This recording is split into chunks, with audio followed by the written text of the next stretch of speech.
buen día a todos. Muchas gracias por conectarse con nosotros a esta sesión quincenal de Sepsis México. Hoy tengo el gusto de presentar a un excelente profesor, un excelente especialista en este campo, que creo que su trayectoria en el trabajo con la sepsis abdominal, que es el tema que nos va a presentar, lo precede, y no por un poco tiempo, sino sabemos que es por muchos años que ha estado en la lucha contra la sepsis, desde su trinchera, desde su especialidad y desde la Asociación Mexicana de Cirugía General, que es donde ha iniciado este programa y lo ha continuado durante los siguientes años. Un programa muy exitoso de capacitación para el área de cirugía general y cirugía laparoscópica, y creo que va a ser de mucho provecho. Antes de presentarles al doctor Luis Cerda, les recuerdo que esta sesión es transmitida a través de nuestras redes sociales, en Facebook, y el link también está en Twitter. Y también la pueden ver directamente en el sitio web códigosepsis.org o sepsismexico.org, cualquiera de las dos. Y ahí mismo pueden entrar al área y descargar su constancia.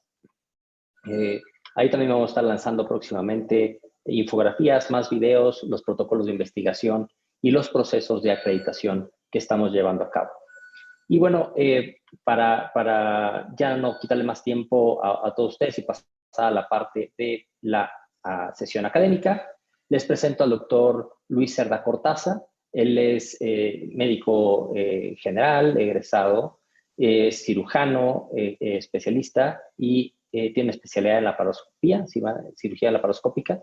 Además es director de carrera de la Universidad del Noreste en la ciudad de Tampico, Tamaulipas, y expresidente de la Asociación Mexicana de Cirugía General, además de ser líder del programa de sepsis abdominal en México. Doctor Luis Cerda, muchísimas gracias por aceptar la invitación y por participar el día de hoy con nosotros. Hola, muy buenas tardes. Soy el doctor Luis Juan Cerda Cortázar. Es un gusto para mí haber sido invitado a participar en esta sesión de Código Sepsis. En esta ocasión vamos a hablar del manejo integral de la sepsis abdominal.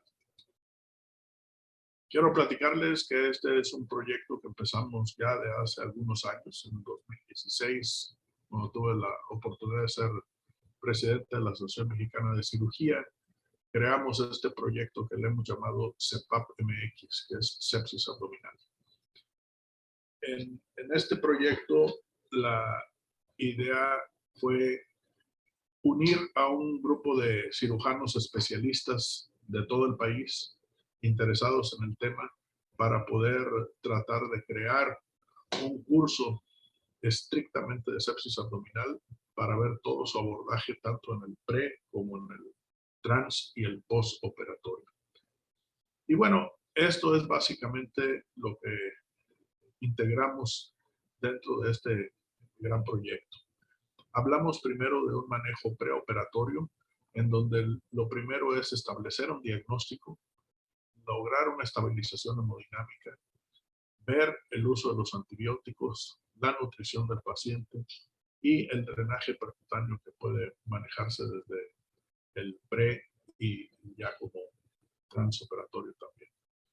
Ya el manejo quirúrgico propiamente dicho, pues hablamos un poco del control de la fuente de infección, pero siempre pensando en la severidad de los casos y en el control de daños o cirugía de control de daños. Y lo que es el manejo quirúrgico posterior en aquellos pacientes que ameritan una relaparotomía, tenemos que decidir si vamos a usar una relaparotomía de forma planeada o una relaparotomía de manda. Esto pudiera ser equivalente a abdomen abierto y la relaparotomía de manda es abdomen cerrado. Esto es todo lo que nosotros hemos integrado como curso, como capacitación, y creo que si llevamos este orden, este protocolo de manejo, se logran muy buenos resultados. Vamos a hablar poco a poco de esto. Lo primero que yo les quisiera comentar es el por qué se nos ocurrió hacer esto. Pues no es una ocurrencia como tal, sino hay datos estadísticos aquí en México que son bastante importantes y que tenemos que tomar en cuenta. El que tomé en cuenta fue este estudio ya desde el 2009, que apareció en la revista Cirugía y Cirujanos, en donde en un estudio epidemiológico la sepsis en unidades de terapia intensiva que realizó el doctor Raúl Carrillo Ester, conocido por todos, en donde nos hablaba que este estudio lo hizo en 135 unidades de terapia intensiva de 24 estados de la República, más o menos mitad y mitad privadas y públicas. La sepsis resultó ser el 27% de todos los ingresos a la terapia intensiva, primer punto importante. El segundo punto importante, que tenían un 30% de mortalidad todos los pacientes con sepsis. Pero para mí como cirujano, para nosotros, el grupo que trabajamos en esto de CEPAP, nos llamó muchísimo la atención que el 47% de los casos eran de origen abdominal contra el 33% de origen. Todos sabemos que a nivel mundial la sepsis número 1 es la pulmonar, y aquí en México tenemos que el 47% es la abdominal. Entonces esto prendió en nosotros un foco rojo de atención, y creo que como cirujanos teníamos la obligación de atacar esto. Y por eso es que nos nació el crear este tipo de protocolo para el manejo de la sepsis abdominal. ¿Qué es lo que hay a nivel mundial también? Pues es muy importante ver cómo está la mortalidad de la sepsis. Y vean ustedes estudios desde el 2001 hasta el 2007, que fue cuando arrancamos a ver todo esto. Los índices de mortalidad son altísimos, desde un 8 hasta un 80%. Esto que nos habla de una gran variabilidad de casos, ¿no? Nos habla también en todos estos estudios, no se diferenció entre sepsis severa o choque séptico. Y en ninguno de estos estudios se habló de reanimación. Estoy hablando del 2001 al 2007. Por eso, pero sí es importante que empecemos a ver la trascendencia de la mortalidad de esta patología. Ya en estudios más recientes, del 2012 al 2019, vemos los índices de mortalidad como han ido disminuyendo paulatinamente. En este estudio del 2018, tiene una mortalidad de casi el 9% en más de 3,000 pacientes. Este del 29%, del 6 al 34 y del 19 al 50. Aún Sartelli, que es un europeo, tiene esta variabilidad del 19 al 50, 2.152 casos. Esto igual no nos especifican el grado de sepsis, o también no nos especifican en todos los casos si llevaron una reanimación prequirúrgica. Creo que esto es muy importante porque no estamos comparando lo que debiéramos de comparar. Simplemente por el diagnóstico de sepsis abdominal tenemos estas mortalidades tan dispares, ¿no? Entonces, lo que hace falta es controlar un poco más nuestras estadísticas a nivel mundial, ya no digamos a nivel latinoamericano, a nivel mexicano. En general, el rango de mortalidad actual anda entre el 7 y el 36. Sartelli dice que en Europa anda en el 7,6 y el resto del mundo 10,5, pero esto está publicado en el 2017, pero realmente no nos especifican que sea homogéneo nuestra información, ¿no? Bueno, vamos a empezar ahora qué es lo que nosotros sugerimos como manejo, como protocolo de la sepsis abdominal. Lo primero, el manejo preoperatorio. Y esta imagen la van a ver a lo largo de la plática para tratar de ir tratando de ubicarnos. Entonces vamos a hablar del diagnóstico. Primero, ¿cómo vamos a hacer el diagnóstico? Pues lo primero que tenemos que hacer es el diagnóstico de sepsis. Y bueno, ya no les voy a repetir todo esto que ustedes ya se lo saben bien. La última clasificación es esta de sepsis 3, en donde ya hablamos de sepsis con 2 o más criterios del Quick-SOFA. Y el choque séptico con criterios clínicos de sepsis más terapia vasopresora para elevar la presión arterial media o el lactato, a pesar de haber tenido una adecuada resucitación con ruidos. Entonces, ahora ya sabemos que nada más se clasifica como sepsis y choque séptico. Esta es la definición desde el 2018, la que está vigente. El Quick-SOFA, ya sabemos, tener 2 de estos 3 criterios de la puntuación de la escala de Glasgow de menos de 13, la presión arterial sistólica menor de 100 o la frecuencia respiratoria de más de 22. A mí esto me gusta mucho porque es algo muy sencillo que cualquiera, no necesitamos ser súper especialistas para lograr esto. ¿Quién no puede tener una escala de Glasgow? ¿Quién no tiene una presión, un baumanómetro para tomar la presión? ¿Y quién no toma un estetoscopio para ver nuestra frecuencia respiratoria? Es algo muy sencillo que hasta incluso a nivel de estudiantes lo tendríamos que estar metiendo cada vez más en la cabeza de todos los que hacemos algo de medicina. Entonces, ya que hicimos el diagnóstico de sepsis, claro, si le agregamos el foco séptico abdominal, pues ya tenemos el diagnóstico de sepsis abdominal. ¿Okay? Entonces, ¿cómo vamos a estabilizar hemodinámicamente a los pacientes? Esto que también está en esta campaña de Sobreviviendo a la Sepsis, que hay que en 3 horas ver el lactato sérico, tomar muestras para cultivo, iniciar los antibióticos de amplio espectro y en hipotensión o lactato mayor de 4, iniciar con cristaloides a más de 30 mililitros por kilo por hora. Esto lo tenemos que completar máximo en 6 horas. Si no responde a líquidos, hay que iniciar vasopresores para mantener la presión arterial media mayor de 65. Volver a medir el lactato a las 3 horas y ver si logramos controlarlo. Y tener todas las medidas para lograr que el paciente se estabilice. Ya sabemos que el vasopresor de elección debe ser la norepinefrina, que los esteroides solo se usarían en choque séptico refractario al vasopresor. Y aquí unos puntos importantes. La antibiótico terapia hay que administrarlo en la primera hora de diagnosticar sepsis. Y esto es bien importante. En todas nuestras salas de urgencias no tenemos que esperar al cirujano. Si el paciente está séptico, inicien, por favor, los antibióticos de amplio espectro. También se puede usar la procalcitonina para después ir guiando la antibioterapia. Toman una procalcitonina y después en los próximos días controlan, la vuelven a tomar y vemos si ha funcionado. Y por supuesto, uno de los cambios que hubo en los últimos años fue el control de la fuente de infección, que debe ser realizado tan pronto como sea médicamente posible. Antes, en la anterior campaña de sepsis, se decía que hasta que no se estuviera totalmente estabilizado el paciente. Ahora lo tratamos de hacer un poco antes. Debe ser realizado tan pronto como sea posible médicamente, pero siempre que se haya intentado, que se haya iniciado la resucitación. Nunca se mete a operar a nadie que no esté resucitado previamente. Esto, créanme, que si aquí nos quedáramos, están ustedes salvando muchas vidas. Si ustedes iniciaron el manejo con antibióticos y lograron estabilizar, resucitar al paciente, ya de ahí están salvando muchas vidas y todavía no entra ni siquiera el cirujano. Entonces, es muy importante que esta fase la vean todos los médicos que están en el área de urgencias. El siguiente punto sería ver los antibióticos. Decíamos que hay que iniciar los antibióticos lo más pronto posible. ¿Por qué? Porque cada 30 minutos de que nos retrasemos, aumenta la mortalidad. Dicen que hasta puede ser hasta el 1%.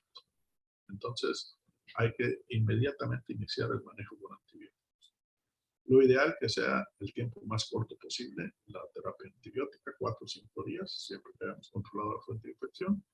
Y en muchos de los casos, iniciar la terapia antifúngica empírica, que vamos a ver a quién se vamos a iniciar. Entonces, decíamos, en pacientes, por ejemplo, con infección intraabdominal no complicada y donde se ha controlado la fuente de infección, los antibióticos postoperatorios no son necesarios. Una recomendación grado 1A. Esto es, tienen una apendicitis, por ejemplo, o una colecistitis, lograron operarlo, lograron controlar la fuente de infección, se acabó, ahí está todo. Si es una infección intraabdominal complicada, aún con un adecuado control de la fuente de infección, hay que iniciar un curso corto de antibióticos de 3 a 5 días. Esto es lo recomendado. También recomendación 1A. Entonces, dependiendo de cómo estemos con nuestro paciente, los hallazgos es sí o no les vamos a dejar antibióticos. Y la terapia antifúngica empírica, esto es muy importante, se recomienda para pacientes con infección intraabdominal adquirida en el hospital y especialmente en quien se hizo recientemente una cirugía abdominal o tiene una fuga anastomótica.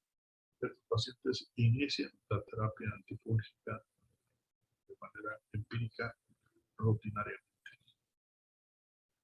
Ok, entonces ya que vimos a los antibióticos, vamos a pasar al estado nutricional. ¿Qué nos importa el estado nutricional? Pues hay que saber qué tipo de paciente tenemos. Hagan la valoración que ustedes gusten. La valoración global subjetiva, nombre lo dice, es muy subjetivo, pero con el puro interrogar a un paciente, podemos saber si ya tiene varios días de no comer o de estar bajando de peso, en fin. No vamos a entrar en detalle, ustedes ya la conocen. Hagan una valoración global subjetiva o hagan esta NRS 2002, en cualquier celular lo pueden bajar y es una valoración que nos permite ver el estado nutricional del paciente. O algo muy sencillo que sería el índice pronóstico de Conut o esta escala de Conut, que nada más medimos tres cosas: la albúmina, el colesterol y los linfocitos. Y esto nos va a decir el puntaje que tiene cada paciente. Por ejemplo, alguien que tenga unos linfocitos de 1000, por ejemplo, son 2 puntos.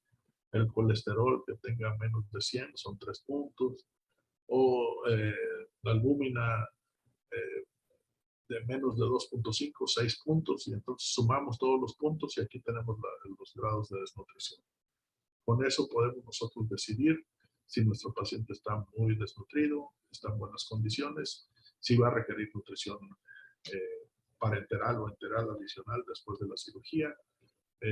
Podemos decidir incluso si vamos a hacer una anastomosis o no. Tenemos un paciente totalmente desnutrido, pues obviamente ese paciente no es candidato a que le hagamos una anastomosis. Hacemos la resección y hacemos un estómago. Esto háganlo por favor antes de meterse a operar. En el preoperatorio, mientras ustedes están, no se supone que es un caso agudo, que lo meten rápido al quirófano, 3, 4 horas después de que llegó y que lo resucitaron. Esto pueden tener ustedes los valores y poder decidir qué hacer en la cirugía. Esto es muy importante. Yo les decía a mis residentes, tenemos que empezar a operar desde el área de urgencias. Antes, desde el preoperatorio, ya tenemos que tener planeada qué cirugía vamos a realizar. Y bueno, con esto vemos lo del drenaje percutáneo. El drenaje percutáneo pues, es una ruta de acceso segura en abscesos no complicados. Está bien establecida como un medio para tratar temporalmente al paciente demasiado inestable, como para someterlo a una cirugía, o como un tratamiento definitivo cuando no hay otra indicación para una laparotomía. ¿En qué casos vamos a hacer esto? Por ejemplo, tenemos una apendicitis. Las apendicitis solo son urgencia en México. Ya en Europa, en los Estados Unidos, no se operan los pacientes. Se inicia el manejo con antibiótico y lo operas en la mañana, tranquilo, en buenas condiciones. Ahora, si nos llega un paciente en muy malas condiciones con una sepsis abdominal secundaria a apendicitis, que eso es un punto muy importante del diagnóstico. Yo lo que más quisiera que se quedaran de esta plática es qué diagnóstico le vamos a poner al paciente. Y el diagnóstico correcto es decir, sepsis abdominal secundaria a apendicitis o a colecistitis, a diverticulitis, lo que quieran, lo que sea. Pero si nosotros nada más cambiamos el chip de poner el diagnóstico correcto, de decir sepsis abdominal secundaria apendicitis, les aseguro que les cambia todo. Ustedes nada más pregúntenle a cualquier compañero cirujano, a cualquier residente de cirugía, oye, ¿qué es más grave? ¿Una sepsis abdominal por apendicitis o una apendicitis aguda? Y van a ver que luego les sepsis abdominal. Pero el caso es que hagamos el diagnóstico, que nos quedamos siempre con el diagnóstico de es una apendicitis. No, no es una apendicitis, es una sepsis abdominal secundaria apendicitis. Y nada más de eso podemos definir la forma de abordaje, si lo vamos a abordar por la laparoscopía, lo vamos a abordar por una incisión de Rocky Davis o de McBurney, o vamos a entrar por línea media. Hasta eso, yo les aseguro que si ustedes le preguntan a alguien así fuera de un caso, se los van a contestar, pero no sé por qué a la hora del momento seguimos pensando en apendicitis. Entonces, volviendo al drenaje percutáneo, la idea es que si el paciente tiene un absceso apendicular, pues no lo operen. Primero háganle un drenaje percutáneo, vacíen ese absceso, denle antibióticos, estabilicen al paciente y después lo operan. Eso es la idea como se deben de manejar actualmente. ¿Por qué? Porque el drenaje percutáneo, cuando es exitoso, cuando drenamos bien, hay una mejoría clínica significativa dentro de las 24 a 48 horas de realizado el procedimiento. Entonces, esto es algo que nos sirve para hacer el diagnóstico, para estar seguros de lo que tiene el paciente y poder entrar en mucho mejores condiciones, en condiciones de más éxito a la cirugía. Muy bien, todo esto es antes de que nos metamos aquí. Fíjense, todo esto tenemos que hacer antes de entrar al quirófano, hacer un correcto diagnóstico, resucitar al paciente, iniciar con antibióticos, valorar su estado nutricional y valorar si necesita o no un drenaje percutáneo. Esto también se usa mucho en diverticulitis, por ejemplo. Entonces, muchos de los casos de un absceso peridiverticular se puede manejar el drenaje percutáneo. Bueno, y ahora decidimos llevar al paciente a quirófano. ¿Qué es lo primero que hay que hacer? Es el control de la fuente de infección. Y aquí es muy importante que veamos nosotros esto del control de la fuente de infección.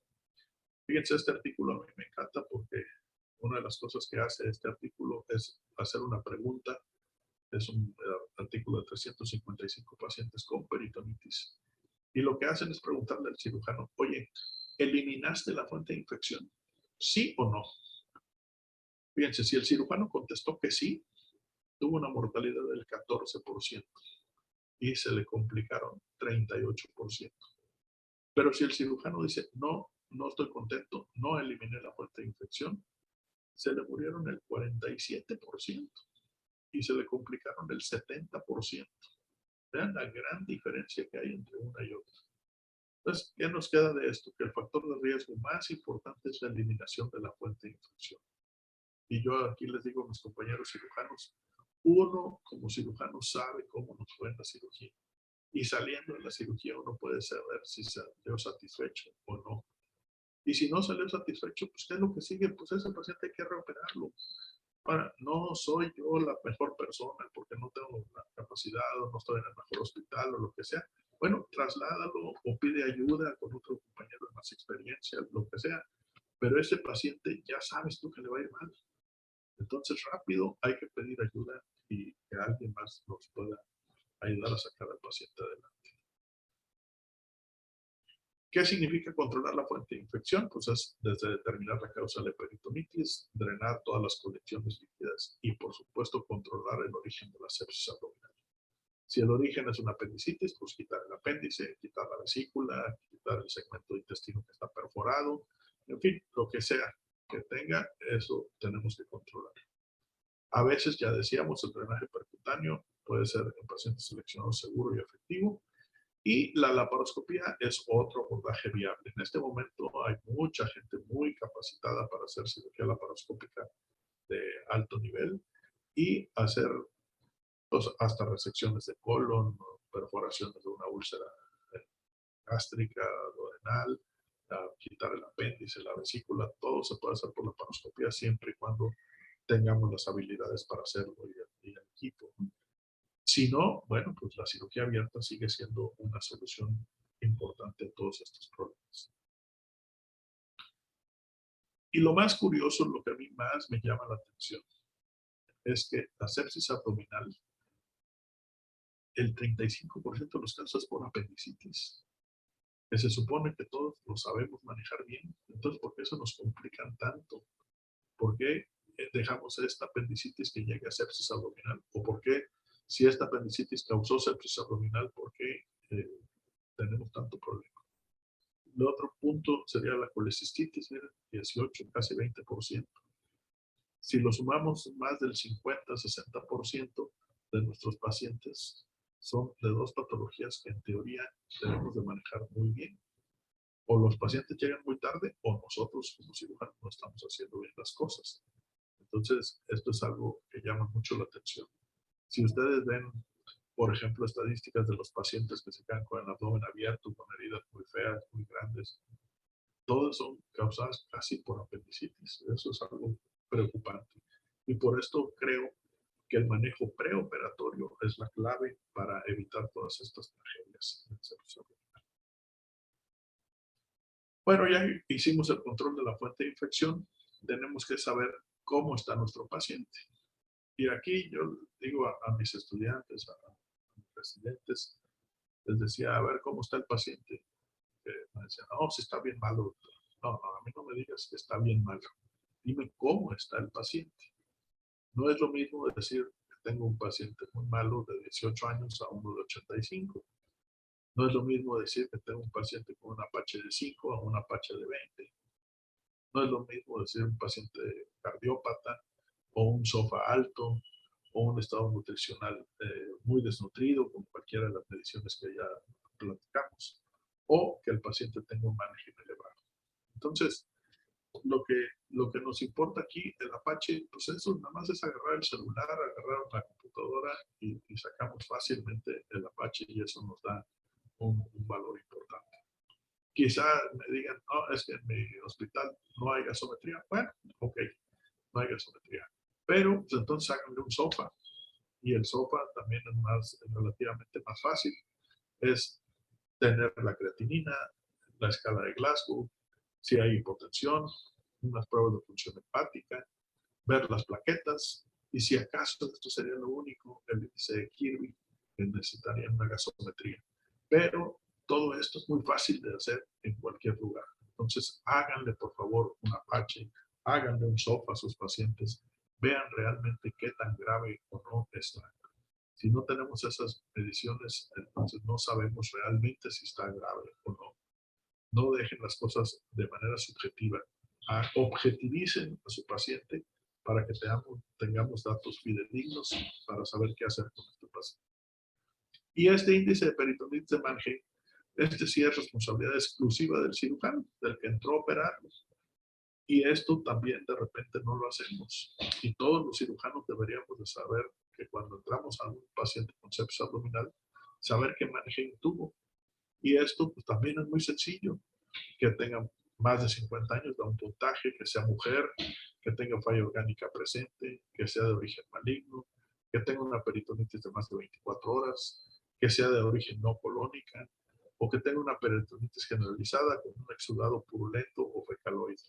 Esto nos da un puntaje, si sumamos todo esto. Cuando tenemos más de 26, la mortalidad se nos va arriba del 50%. Entonces, estos parámetros son muy importantes. Yo siempre digo que cuando tenemos un margen de arriba de 26, de 30, entonces ese paciente es muy probable que vaya a necesitar una segunda cirugía, una reintervención. Y ya decidiremos si dejamos el abdomen abierto o no, pero de que tenemos que estar muy al pendiente de estos pacientes, esa es la clave. Para eso es hacer estas mediciones de gravedad. Si tenemos un paciente que operamos con un Apache de 18, 20, un SOFA muy alto y un Mannheim de arriba de 30, ese paciente tiene todas las posibilidades de complicarse. Manejen bien al paciente, estabilícenlo bien, síganlo resucitando, den buenos antibióticos, estén muy al pendiente en posoperatorio porque es muy probable que este paciente se tenga que recuperar. ¿Okay? Entonces, ya con esto tenemos qué tan grave está nuestro paciente. A ver si ya podemos decir, no podemos decir que está malito, sino tenemos que decir, es un paciente con un Apache de tanto, un SOFA de tanto y un Mannheim de tanto. Ahora sí ya nos entendemos y hablamos el mismo idioma. La cirugía de control de daños. ¿A quién le vamos a hacer? ¿Cómo la vamos a hacer? Ya sabemos que la cirugía de control de daños implica finalizar la laparotomía inicial antes de que se desarrolle la triada mortal. Finalizar la cirugía antes de que tengamos triada mortal. O sea, acidosis, hipotermia y coagulopatía. Ya todos lo sabemos. Pero es muy importante, no hay que esperar a que se presente, sino ir adelante del paciente. Y ahora la decisión de cirugía de control de daños ya se toma también, agregaron otros dos criterios, la hipotensión de menos de 70 y la transfusión masiva de 5 paquetes globulares. Y ya le pusieron también los números a la hipotermia de menos de 35, a la acidosis de menos de 7.25 y a un INR de 1.7. Fíjense cómo todo se trata ahora de hacerlo de manera objetiva. Antes decíamos, está frío o no está frío, no. Pídenle a su anestesiólogo que les esté tomando la temperatura. Por más que les digan, no, ese es mi problema, yo lo estoy. No, también es el mío como cirujano. Tengo que saber cómo anda de la temperatura. Pídanle que le hagan una gasometría si la tienen ahí para ver cómo va el paciente, para ver cómo va el pH, cómo va el lactato. Y pídanle una INR para ver cómo está la coagulopatía. Antes decíamos, no, si está sangrando y no vemos por dónde, ahora ya con medición del INR es importante. Vean la hipotensión y bueno, pues la transfusión. ¿Y por qué es importante esto? Porque si el paciente tiene de estos 5 criterios que les acabo de decir, un criterio positivo, su mortalidad se va al 24%. Si tiene 2 criterios, el 48%. Y si tiene 3 criterios, el 62%. Entonces, esto nos ayuda a tomar decisiones en el transoperatorio para ver a quién vamos a seguir la cirugía o vamos a tratar de hacerlo lo más pronto posible. Tenemos un paciente con estas alteraciones, pues hay que hacer estomas, hay que salirnos lo más pronto posible, a lo mejor dejarle el abdomen abierto, resucitar en terapia intensiva y en las 24 o 48 horas volverlo a meter. O a veces hasta en horas, ¿no? Si no alcanzamos a hacer gran cosa. Pero no hacer cosas mayores de cirugía, porque entonces podemos hacer una cirugía muy bonita, una anastomosis muy bonita, pero el paciente se nos va a morir en unas horas. Entonces tenemos que primero tener paciente y después hacer lo que es. Y bueno, ¿cuáles son las estrategias para relaparotomizar al paciente? ¿A quién vamos a reoperar o no? Y bueno, a estos pacientes podemos decirle al abdomen abierto, que sería una relaparotomía planeada, o la relaparotomía de banda. Vamos a ver cuál es la diferencia entre cada una de ellas. Para la relaparotomía planeada, lo principal es, las vamos a hacer, las indicaciones son en quien no pudimos controlar la fuente de infección. Ya vimos que era lo más importante controlar la fuente de infección. Okay. Yo salgo de la cirugía y digo, no la pude controlar, pues no hay duda, a este paciente hay que reoperar. Ya, pedimos ayuda o nosotros mismos la volvemos a operar en mejores condiciones, lo que sea, pero yo sé, como cirujano, que no controlé la fuente de infección, pues hay que reoperarlo. Una indicación que en este momento ya incluso no todo el mundo la acepta es la peritonitis difusa fecal.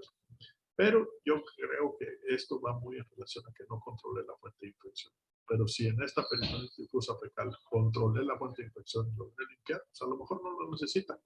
Pero muchas veces no salimos a gusto de haber controlado todo y bueno, esto se puede reoperar. ¿En quién más? Pues en ese paciente que nos hizo triada mortal o que nos estaba haciendo triada mortal y que tuvimos que parar la cirugía, que ya no le hicimos anastomosis, ya no le hicimos cualquier cosa. Bueno, este paciente ya lo estabilizamos, ya lo resucitamos, ese paciente hay que reoperarlo. Y la otra es la que se llama anastomosis de alto riesgo. Es en algunos pacientes, por ejemplo, que tienen isquemia mesentérica o que por la situación anatómica de la anastomosis sentimos que no terminamos de estar totalmente a gusto. Bueno, a lo mejor hay que reoperar en 48, 72 horas al paciente para ver que nuestra anastomosis. Entonces, estas serían las indicaciones de la relaparotomía planeada. Ahora, ¿a quién vamos? ¿Cómo lo hacemos? Pues puede ser, habitualmente es lo que les decía, es el equivalente al abdomen abierto. Antes se dejaba totalmente abierto, nada más con unas compresas húmedas, ahora ya no. Ahora lo que hacemos con mayor frecuencia es la bolsa de Bogotá, que sería la forma más artesanal, por decirlo de alguna manera, de cubrir el abdomen, o el parche de Whitman, o ahora más recientemente la terapia de presión negativa con el BAC. Entonces, cualquiera de los métodos que tengamos es importante usarlo.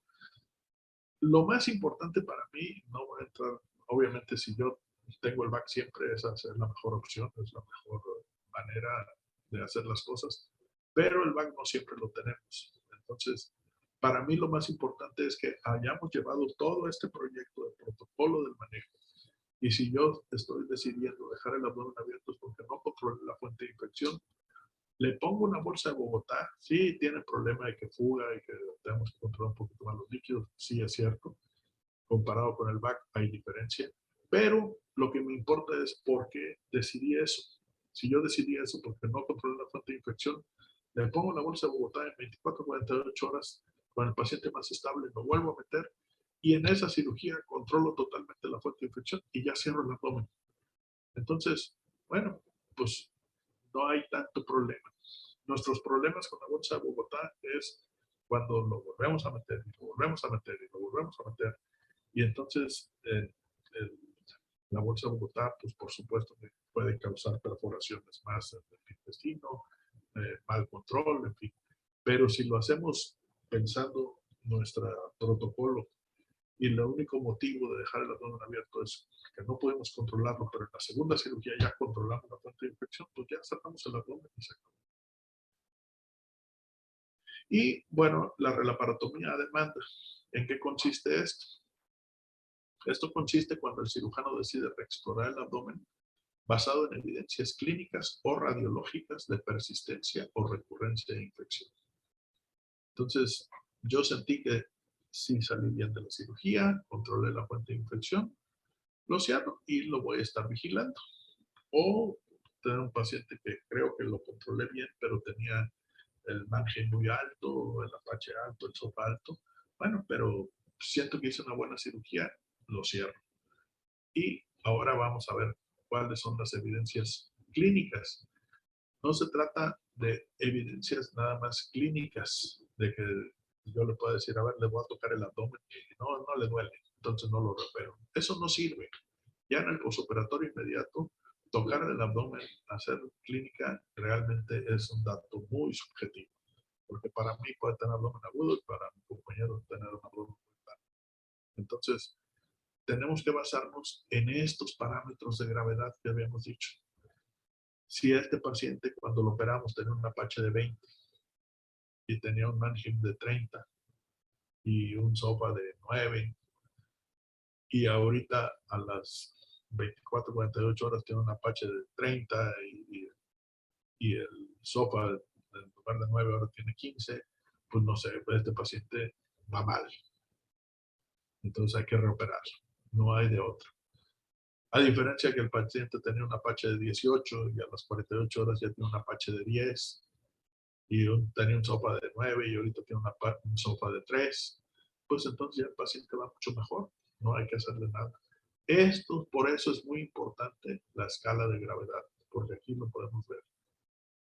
Y aparte, pues tendríamos que hacerle una tomografía, que esa tomografía nos puede decir si hay colecciones o no hay colecciones. Tomarle unas placas simples de abdomen no sirven para nada, ni incluso el ultrasonido. Un paciente operado es poco valorable.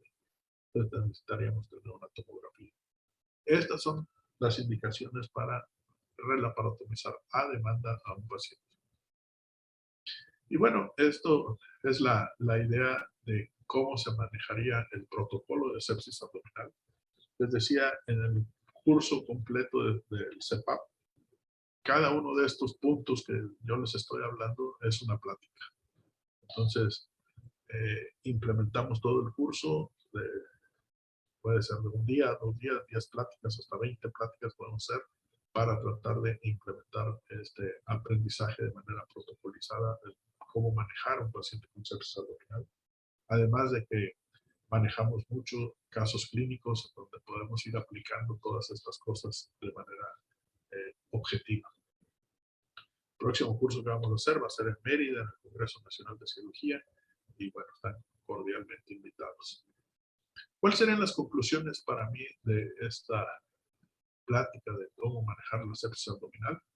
Pues lo primero es que la piedra angular del tratamiento de la peritonitis secundaria es la pronta eliminación del foco infeccioso, control de la fuente de infección, soportada por una resucitación intensiva y por terapia antimicrobiana.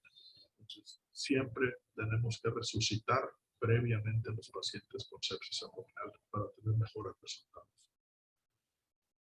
Lo más importante es el monitoreo estrecho con un uso intensivo de todas las herramientas diagnósticas y una buena toma de decisiones. Yo les digo al American Express, las 24 horas, los 7 días de la semana.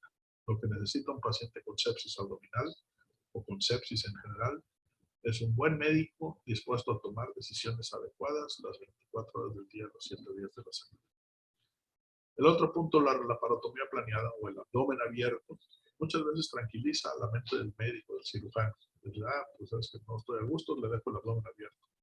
pero no tiene muy buenos resultados si no lo tenemos en buen control. Y esto va a interferir con el bienestar de nuestros pacientes. Siempre que puedan, cierren el abdomen y hagan la parotomía a demanda. Con eso evitaremos casos como este, tragedias de este tipo de pacientes, en donde ya debemos de manejarlos de manera adecuada desde la primera vez.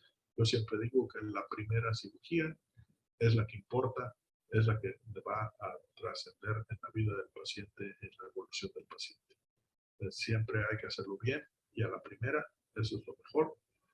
Y recuerden una frase, todo lo que no va bien es porque va mal. Así de sencillo es la sepsis abdominal. Si el paciente no va bien, es porque va mal. Y seguramente si le toman los parámetros de sepsis van a ver que están aumentando. Entonces el paciente sí reopera. Muchas gracias y es un gusto haber participado con ustedes en este evento de sepsis. Muchas gracias, estamos a sus órdenes. Este es mi correo electrónico que pongo a su disposición para cualquier duda, comentario, crítica.